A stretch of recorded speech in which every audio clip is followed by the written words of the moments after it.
Numa sala silenciosa, iluminada por lamparinas trêmulas, abrimos o volumoso Lemegeton como quem empurra a porta enferrujada de um arquivo do século XVII. As folhas estalam e exalam cheiro de pergaminho queimado. Entre rubricas carmesins, 3 nomes se alinham: Bael, Agares e, enfim, Vassago, terceiro espírito e príncipe do que dorme no tempo. Seguiremos suas pegadas históricas, separando mito de documento, para entender como ele se fez guardião do passado perdido e do futuro pressentido. Aqui, Eco.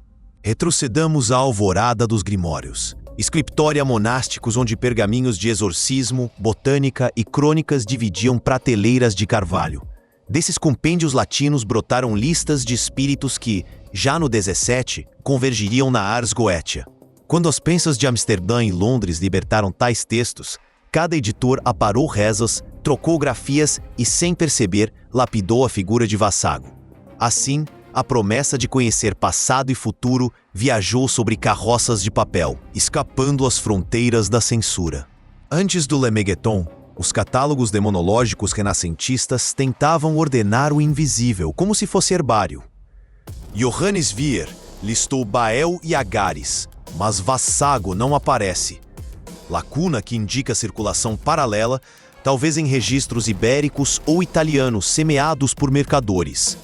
A ausência, longe de negá-lo, acende a trilha do pesquisador, que rastreia glosas em castelhano, contratos de livreiros e cadernos de alquimistas anônimos.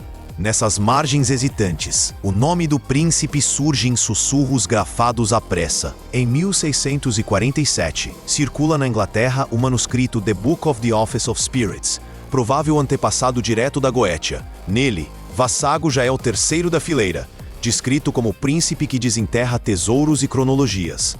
A cultura protestante, desconfiada de relíquias católicas, suprime ladainhas, mas preserva nomes sedutores. Copistas puritanos em velhas tabernas iluminadas a sebo replicam o texto. As margens misturam notas sobre astrologia e navegação, pois o império precisa de rotas, mapas e informações. A ordem dos 3 primeiros espíritos sugere roteiro pedagógico. Bael governa a forma mutável, Agares rege o movimento súbito e Vassago aporta o elemento informacional. 3, número da plenitude cristã, torna-se ponte entre magia e simbolismo político. No manuscrito Sloane 3825, vemos notas em latim: Scientia est tertia corona, a ciência é a terceira coroa. O mago, dizem, só avança quando aprende a colher dados do passado, para blindar o presente contra reveses do destino que se aproxima. Sempre atento. Examinando cópias espalhadas por Paris, Lisboa e Praga, notamos um desfile de grafias. Vassago, Vassago, Bassago, Uassago. Em séculos sem ortografia fixa, cada escriba conciliava sotaques locais, ruídos de ditado e caprichos da pena de ganso. Trocas de V por B, duplicação de sibilantes, inserção de hastes fantasmas, traem rotas de comércio e de exílio. Para o historiador, esses deslizes valem ouro. Mapeiam feiras de livro proibido, mostram que o príncipe da memória já viajava antes de ser lido. E atento, o epíteto de príncipe ecoa a geopolítica do barroco, quando reinos e principados disputavam influência nas guerras de religião. Dentro do Grimório, a hierarquia demoníaca reflete a humana. Príncipes circulam informações entre tronos e ducados. Margens do manuscrito Harley 6483 contém anotações. Príncipes qui loquitur inter regis. Vassago representa essa diplomacia do saber, um mensageiro de bastidores que trafega entre bibliotecas, cripas e conselhos secretos, levando e trazendo relatos do que foi e do que pode ser. Quantas legiões comanda Vassago? A cifra costumeira é 26, mas cópias mencionam 40. À primeira vista, parece contabilidade militar. Contudo, pode refletir tropeços de copistas, que confundem XVZ com XLC sob luz rarefeita. Ainda assim, o número 26 guarda ressonâncias cabalísticas ligadas ao tetragrama, sinalizando autoridade sobre o idioma, espelho da memória. Entre erro e intenção, a lenda cresce. Cada legião, um sopro que vasculha ruínas à procura de nomes esquecidos. Sempre, Bael concede faces. Agares movimenta territórios. Vassago recolhe relatórios dessa metamorfose e viagem. Edward Kelly, em cartas a John Dee, menciona que o terceiro nome confirma ou desmente as visões do primeiro. Historicamente, isso mostra um método: observar, deslocar-se, então registrar.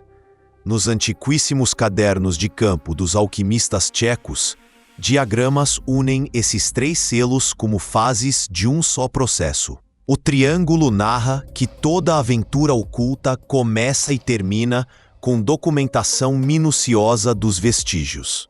No século XVIII, a popularização dos grimórios cria um mercado de panfletos sensacionalistas. Tipógrafos londrinos estampam em letras góticas: Vassago revela heranças ocultas. Embora satíricos, tais folhetos preservam traduções aproximadas do texto original, mantendo a sequência canônica. Magistrados processam editores por enganar o povo, mas poucas cópias são destruídas. A maioria viaja em malas de comerciantes misturada a almanaques. Assim, a história de Vassago atravessa censuras apoiada na curiosidade coletiva por segredos familiares. Em 1801, Francis Barrett publica The Magus compilando partes da Goetia. Vassago ganha nota marginal, A True and Gentle Spirit. Este adjetivo, porém, mais revela o gosto romântico por figuras melancólicas do que qualquer tradição medieval. Editores vitorianos começam a ornamentar sigilos com arabescos, transformando instrumentos de evocação em gravuras de salão. O espírito que rastreia histórias passa a ser estrela de coleções privadas, onde bibliófilos o disputam como relíquia exótica da Idade das Sombras. A edição de 1904 da Lesser Key, preparada por S.L. MacGregor Matters e Aleister Crowley, marca ponto de virada. Impresso em tipo elegante, o volume agrega notas críticas e padroniza a grafia. Vassago, nunca mais Vassago. A aura de ciência esotérica cresce, amparada pela ascensão da arqueologia e da psicologia. Nas livrarias de Londres, o livro repousa próximo a tratados de assiriologia. Leitores o compram buscando chaves para decifrar tablilhas e o próprio inconsciente. O príncipe adentra o século da pesquisa. Nas primeiras décadas do século XX, sociedades esotéricas como a AA e a OTO abraçam Vassago como patrono de investigações mediúnicas. Jornais de Chicago noticiam sessões onde se tentava recuperar eventos passados para resolver crimes. Arquivos policiais guardam depoimentos de médium citando o príncipe por nome.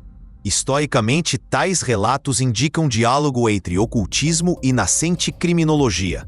O espírito, antes assunto de pergaminho, influi em práticas que buscavam combinar impressão digital com intuição oracular. Com a Segunda Guerra Mundial, muitos acervos esotéricos europeus se dispersam. Alguns grimórios viajam em malas diplomáticas. Outros ardem nos bombardeios. O manuscrito italiano Borghese 368, que traz uma versão incomum do selo de Vassago, desaparece em 1943, reaparecendo só em 1978 num leilão suíço. Cada lacuna de posse cria novos mitos. Quem o guardou? Que anotações acrescentou? Quais páginas teria eliminado? Seguir o rastro físico do texto é seguir também a trilha do próprio príncipe. Mistério persiste. Nos anos 1950 e 60, a cultura pulp e o cinema de horror redescobrem a Goetia. Roteiristas de Hollywood, munidos de edições baratas, transformam Vassago em vilão onisciente que sussurra segredos aos detetives. Embora fictícios, esses enredos popularizam fatos, citam seu lugar como terceiro espírito e associam-no à busca por objetos perdidos. Assim, a indústria do entretenimento, quase sem querer, conserva detalhes históricos que poderiam ter murchado em bibliotecas.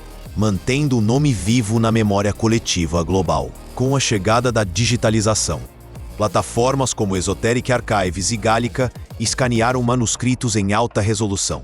Estudiosos agora comparam o traço de cada sigla, mapeiam marcas d'água e anotam datas ocultas no filigrana do papel. O nome de Vassago, sempre terceiro, funciona como ponto de alinhamento entre cópias. Ele permite datar variantes, identificar lacunas e entender a velocidade com que o texto se espalhou. O príncipe, afinal, converteu-se em ferramenta metodológica de crítica textual. O sigilo de Vassago exibe linhas que lembram compassos, setas e um monograma espelhado. Pesquisas recentes ligam o desenho a marcas de tanoeiros germânicos usadas em barris de pólvora. Pergaminhos de Würzburg mostram símbolos quase idênticos, sugerindo contágio cultural entre artilheiros e grimoristas. Assim, aquilo que parecia puro grafismo infernal revela intercâmbio tecnológico. Técnicas de marcação de propriedade atravessam ofícios e desembocam em grimórios, onde o príncipe da memória sela páginas com herança de arsenal. Semiólogos apontam que sigilos operam como mnemotécnicas visuais. Num mundo alfabetizado precariamente, desenhos condensavam identidades e funções. Vassago, guardião do que se perdeu, adota um emblema que lembra chave estilizada. Formas cruzadas indicam travas e passagens. Folhas portuguesas do século XVIII trazem o selo impresso no canto superior, guiando o leitor a reconhecer rapidamente a seção de achados e revelações. O traço, portanto, é índice que amarra conceito, nome e promessa de descoberta. Muitos manuscritos da Goetia exibem lacunas, páginas arrancadas, trechos raspados, manchas de cera irreversíveis. Para o historiador, cada ausência é convite à prática vassaguiana, recompor. Catalogar descrições paralelas, ler inventários de leilões, persuadir colecionadores a ceder fotografias clandestinas. Tudo faz parte da caça a fragmentos. Nessa busca, o príncipe deixa de ser personagem e vira método. Olhar para o que falta e, a partir do vestígio, reconstruir a cronologia de um pensamento subterrâneo. Fechamos o livro e a lâmpada a óleo oscila, mas a questão permanece incandescente. 4 séculos de cópias, contrabandos e estudos mostram que Vassago é menos um milagreiro do futuro e mais um memorialista obstinado. Sua história ensina que nenhuma lacuna é definitiva quando existe vontade de rastrear. Ao sairmos deste arquivo, fica o convite. Prossiga investigando, pois a Ars Goetia guarda outros nomes à espera de análise. O próximo é Marbas. A jornada continua. Que as fontes se abram ao leitor paciente.